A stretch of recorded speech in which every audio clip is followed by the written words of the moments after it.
Okay students, question number 10 देखेंगे. ABCD is a parallelogram and AP and CQ are perpendiculars from vertices A and C on diagonal BD. Show that triangle APB congruent triangle CQD. देखो simple सी बात है, ABCD एक parallelogram है. Parallelogram means opposite sides are equal and parallel, and there is a diagonal BD. Two perpendiculars are there from vertices A and vertices C on the same diagonal BD. Okay, अब proof क्या करना है, और जो proof करना है बहुत ही simple सा टास्क है. APB और CQD. अब आपको साफ साफ दिख रहा है कि AB और CD तो आपस में इक्वल हैं, तो इसका मतलब एक चीज़ इक्वल मिल गई. और आप क्या देख पा रहे हैं यहाँ पर, इस एंगल को इस एंगल के इक्वल देख पा रहे हैं. अल्टरनेट एंगल्स आर इक्वल, तो दो एंगल मिल गए, सॉरी एक साइड मिल गई है, ठीक है, और एक ही एंगल मिल गया. अब एक और एंगल अगर मिल जाए तो हम AAS से इस बात को कह सकते हैं. तो एक एंगल है 90, तो इन दोनों ट्राइंगल्स में एक एंगल ये मिला, एक ये इसके equal 90 and AB equal to CD. तो आप कह सकते हैं दोनों ट्राइंगल कॉन्ग्रुएंट है by CPCT AB equal to CQ. ठीक है, सिंपल सी बात है, कोई दिक्कत नहीं है. In triangle APB and triangle CQD में AB इक्वल टू CD, देखिए opposite sides of parallelogram given भी कह सकते हैं. 1 2 इसको मैं कह देता हूँ. Angle 1 is equal to angle 2, आप कह देंगे alternate angles. And angle APB is equal to angle CQD is equal to 90. So triangle APB congruent triangle CQD, simple by AAS. तो यहाँ से AP इक्वल टू क्या हो जाएगा, CQ बाई CPCD. बस पहला पार्ट, दूसरा पार्ट बहुत ही आसानी से कंप्लीट. हमने क्या देखा, इन दोनों बातों को देखा. ठीक है, ये इसके इक्वल 90 और ये इसके इक्वल. ओके स्टूडेंट्स, देखते हैं next question. Okay student, question 11 देखेंगे. In triangle ABC and triangle DEF, AB is equal to D, AB is equal to D and AB parallel D. BC is equal to EF, BC is equal to EF and BC parallel EF. Vertices A, B and C are joined to D, E and F respectively. Show that. ये बहुत सारी बातें आपको proof करनी है, तो इतनी बातों को कहने से अच्छा है कि हम सीधे सीधे प्रूफ ही करें. ठीक है, नाउ कम टू प्रूफ.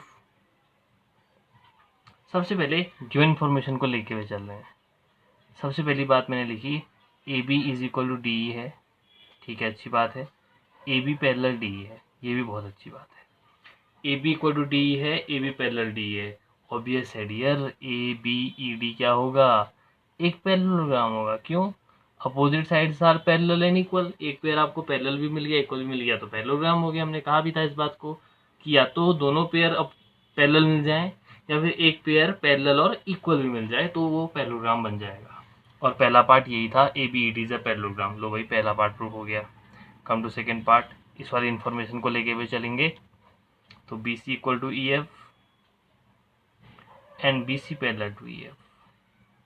तो ऑब्वियस है BEFC इज अ पैरेललोग्राम. यही सेकेंड पार्ट भी तो है, BCEF इज अ पैरेललोग्राम. अब समझना, ABED इज अ पैरेललोग्राम. तो अब पैरेललोग्राम तो हो ही चुका है, तो इसका मतलब AD किसके इक्वल होगा, B के. तो AD जो है वो तो B के इक्वल होगा ही, क्योंकि ABED is a parallelogram. AB equal to B, sorry AD equal to B. ऐसी BEFC अगर पैरेललोग्राम है, तो इसका मतलब BE किसके इक्वल होगा, CF के, और साथ में पैरेलल भी होगा. ठीक है, AD parallel BE and BE parallel CF. अब देखो, फिर BB इक्वल हो गए, तो AD किसके इक्वल हो जाएगा, CF के, और यहाँ से AD किसके पैरेलल हो जाएगा, CF के.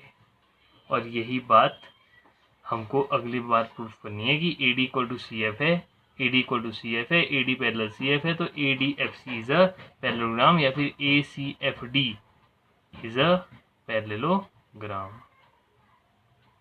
ये देखिए भाई, यहाँ से आपके देखते देखते 3 पार्ट प्रूफ हो गए. ओके, अब ACFD इज अ पैरेललोग्राम, तो ऑब्वियस है AC इक्वल टू DF भी होगा. इसको यहीं पे देख लेते हैं फिर. इसका मतलब AC इक्वल टू DF भी होगा ही, पैरेललोग्राम है तो तो ये फोर्थ पार्ट भी हो गया।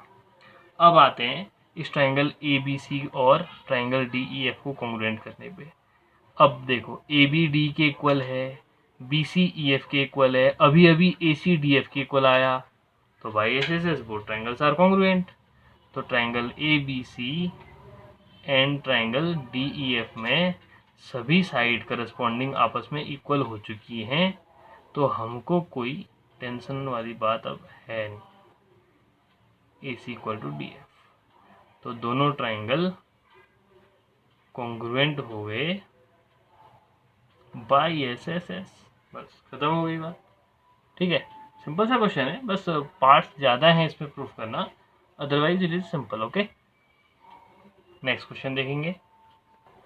Okay dear student, question number 12 देखते हैं, last question of this exercise.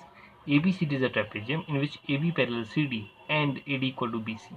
AB parallel CD बहुत अच्छी बात है, AD equal to BC ये भी अच्छी ही बात है, जो गिवन है सब अच्छी बातें हैं। ठीक है, now come to the point, show that angle A is equal to angle C equal to angle D।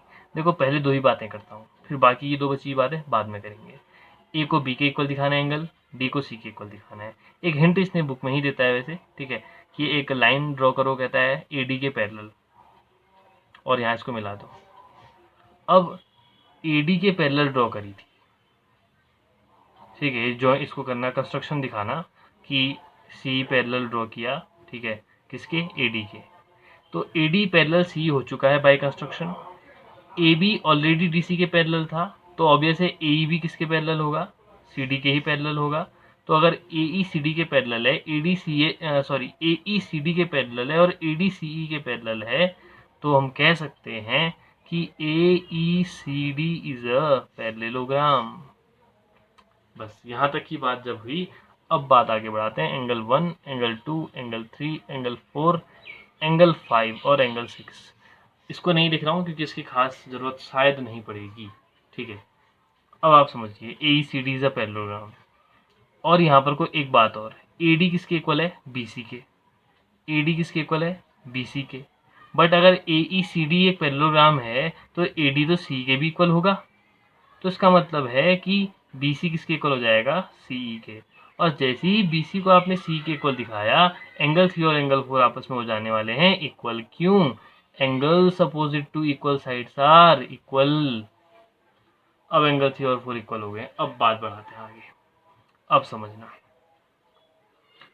ये लाइन इसके पैरेलल है, तो इंटीरियर एंगल्स का सम हो जाएगा 180। एंगल 1 + 4 = 180। यहाँ पर को देखते हो लीनियर पेयर, एंगल 2 + 3 = 180।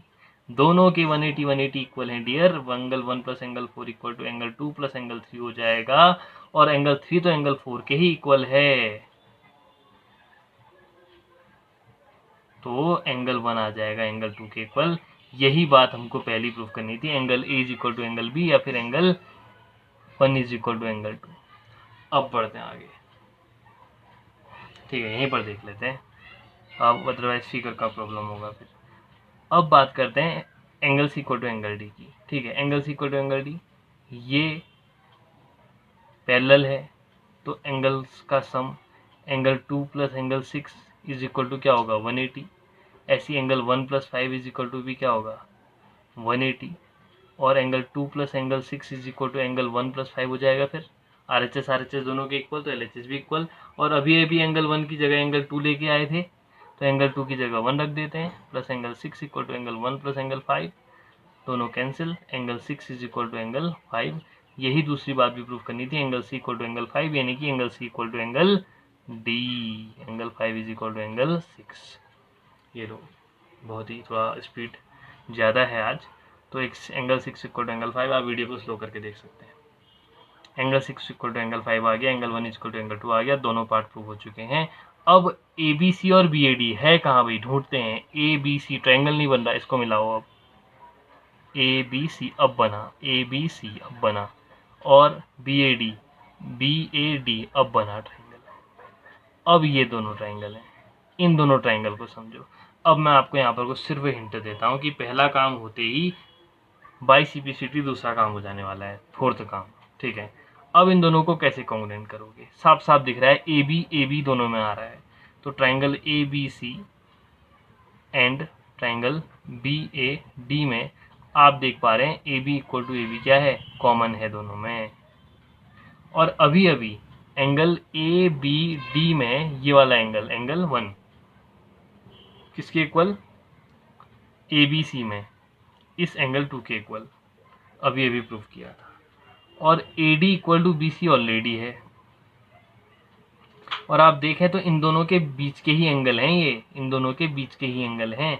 तो by S S both triangles are congruent B A D. Okay, तो जैसे ये कॉन्ग्रुएंट हुए by C P C T A C equal to B D, by diagonals भी इक्वल हो गए, फिफ्थ पार्ट भी proof हो गया, यहाँ से फोर्थ पार्ट प्रूफ हो गया, सॉरी थर्ड पार्ट और फोर्थ पार्ट। तो इतना सिंपल था ये क्वेश्चन। तो यहाँ पर को हमारी ये एक्सरसाइज खत्म होती है। नेक्स्ट वीडियो में फिर हम मिड पॉइंट थ्योरम और कन्वर्स मिड पॉइंट थ्योरम की बात करेंगे। Okay students, thank you.